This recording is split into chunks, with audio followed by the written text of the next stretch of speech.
Assalamualaikum warahmatullahi wabarakatuh. Dari Anas bin Malik radhiyallahu anhu, beliau berkata, seorang Arab Badui pernah memasuki masjid, lantas dia kencing di salah satu sisi masjid. Lalu para sahabat menghardik orang ini. Namun Nabi SAW melarang tindakan para sahabat tersebut. Arab Badui adalah pengembara yang ada di Jazirah Arab.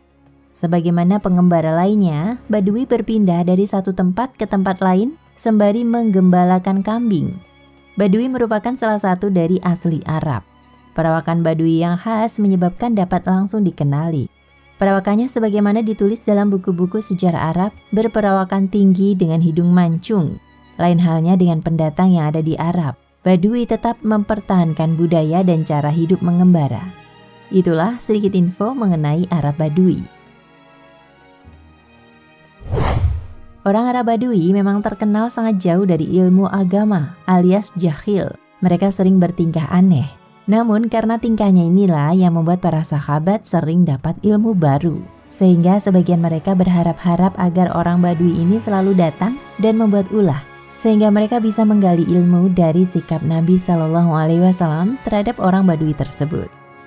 Berikut kami sajikan kisah mengenai seorang Badui yang kencing di masjid Nabi SAW. Semoga dari kisah ini kita bisa mendapatkan faedah ilmu syari yang berharga. Dari Anas bin Malik radhiyallahu anhu, beliau berkata, seorang Arab Badui pernah memasuki masjid, lantas dia kencing di salah satu sisi masjid. Lalu para sahabat menghardik orang ini. Namun Nabi SAW melarang tindakan para sahabat tersebut. Tatkala orang tadi telah menyelesaikan hajatnya, Nabi SAW lantas memerintah para sahabat untuk mengambil air. Kemudian bekas kencing itu pun disirami. Hadis riwayat Bukhari nomor 221 dan Muslim nomor 284. Silakan melihat teks hadis ini di kitab Bulughul Maram karya Ibnu Hajar.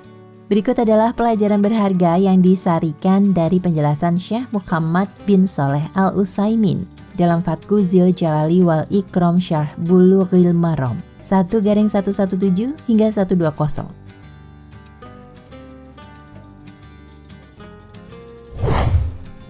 Faedah pertama.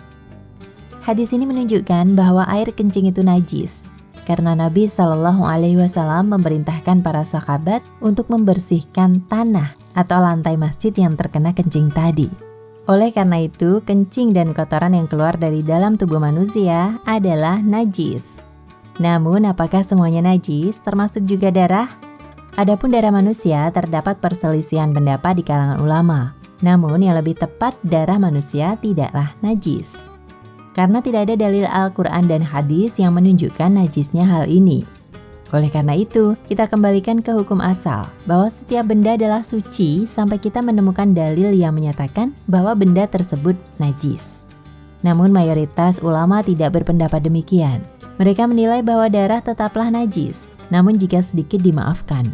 Barang siapa yang ingin berhati-hati dari perselisihan yang ada ini, maka jika ada darah tersebut dicuci, maka tidaklah mengapa.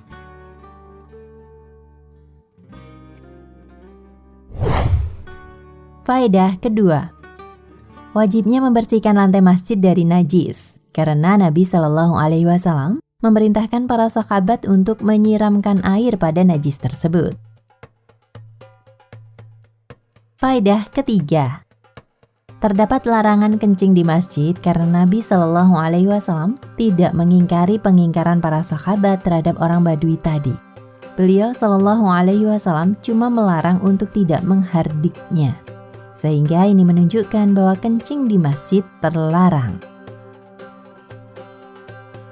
Faedah keempat, kemungkaran itu wajib diingkari dengan segera, sebagaimana yang dilakukan oleh para sahabat tadi.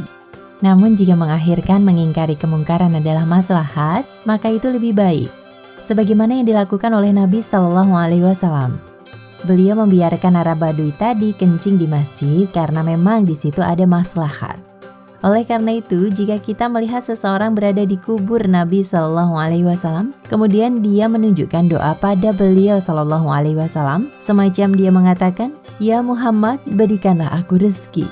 Apakah dalam kondisi semacam ini kita boleh langsung mengingkari perbuatan orang ini dengan mengatakan, engkau musyrik, engkau telah berbuat syirik, engkau telah berdoa kepada selain Allah? Jawabannya, jangan lakukan seperti itu. Bahkan kita biarkan hingga dia selesai berdoa, lalu kita berdialog dengannya dengan cara yang baik dan penuh hikmah. Mungkin kita bisa katakan kepadanya, akhi, siapakah yang mampu mengabulkan doa? Rasulullah atau Allah Ta'ala? Pasti dia akan mengatakan Allah. Lalu setelah itu kita katakan padanya, jika demikian mintalah doa pada Allah saja. Janganlah engkau menunjukkan satu doa pun pada Rasulullah SAW. Tujukanlah doamu pada Allah semata, karena itu memang lebih baik padamu daripada engkau berdoa kepada Rasulullah SAW. Karena seorang Rasul tidaklah bisa mendatangkan manfaat atau bahaya, juga tidak mengetahui perkara gaib.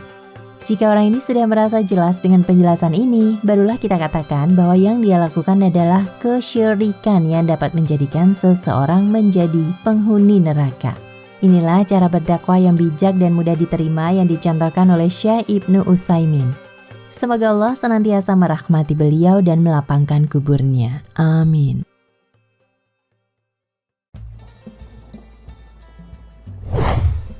Faidah kelima. Nabi SAW memiliki sikap yang sangat bagus dalam menyikapi umatnya. Beliau melarang para sahabat untuk menghardik orang ini karena ada bahaya yang ditimbulkan di balik itu.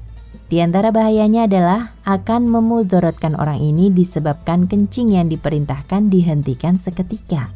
Bahaya lainnya adalah aurat orang ini bisa terbuka karena kaget sehingga berbalik.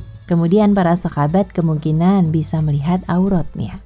Kalau dia masih kencing lalu dipaksa berhenti, maka celananya kemungkinan bisa terkena najis. Bahkan najisnya akan meluas di tempat dia kencing dan bisa mengena ke bagian masjid lainnya.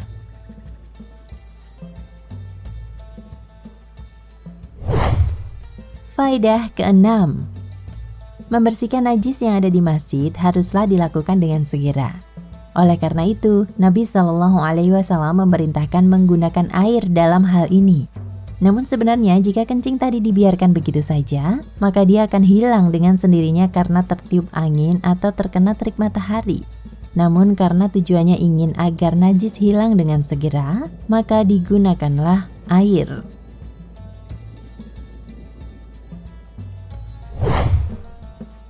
Faidah ketujuh. Membersihkan najis yang ada di masjid hukumnya adalah fardu kifayah. Yaitu jika sudah mencukupi yang melakukan hal ini, maka orang lain gugur kewajibannya. Kenapa bisa fardu kifayah? Karena Nabi SAW memerintahkan untuk membersihkan kencing tadi, namun beliau tidak bareng dengan mereka membersihkannya. Jika hukum melakukan hal ini adalah fardu ain, wajib bagi setiap orang, maka tentu Nabi SAW yang lebih dulu membersihkan najis tersebut dari sahabat lainnya. Oleh karena itu, barang siapa melihat najis di masjid, maka dia wajib membersihkannya. Jika tidak mampu, maka dia wajib meminta orang lain untuk membersihkan najis yang di masjid tersebut.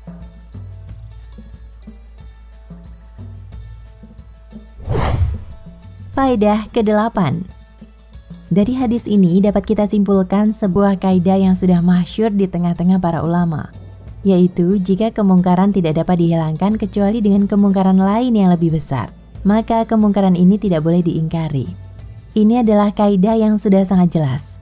Jika kita menghilangkan suatu kemungkaran namun malah mendatangkan kemungkaran yang lebih besar, maka ini sama saja kita melakukan kemungkaran yang pertama tadi dan kita menambah kemungkaran yang baru lagi. Dan tambahan ini tidak diragukan lagi adalah maksiat.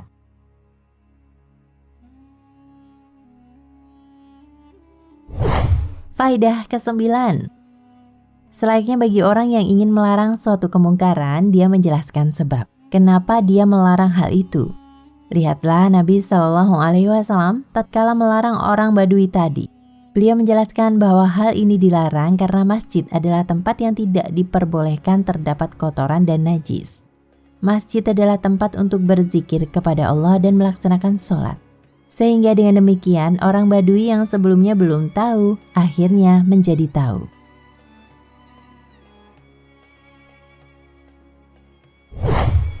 Faidah ke-10. Hendaklah setiap orang tatkala berinteraksi dengan lainnya, dia menyikapi sesuai dengan keadaannya. Orang Badui ini bukanlah penduduk Madinah. Jika penduduk Madinah yang melakukan demikian, tentu Nabi Shallallahu Alaihi Wasallam akan menyikapinya berbeda. Akan tetapi Nabi Shallallahu Alaihi Wasallam menyikapi orang ini sesuai dengan keadaannya yang jahil dan kurang paham agama. Demikian faedah yang sangat berharga dari orang Badui yang bertamu ke Masjid Nabi. Semoga faedah ini bermanfaat. Ya Allah, berikanlah pada kami ilmu yang bermanfaat, rizki yang thayyib, dan amalan yang diterima. Amin. Nah, pemirsa Ensiklopedia Al-Fatih, sampai di sini perjumpaan kita kali ini. Semoga menginspirasi.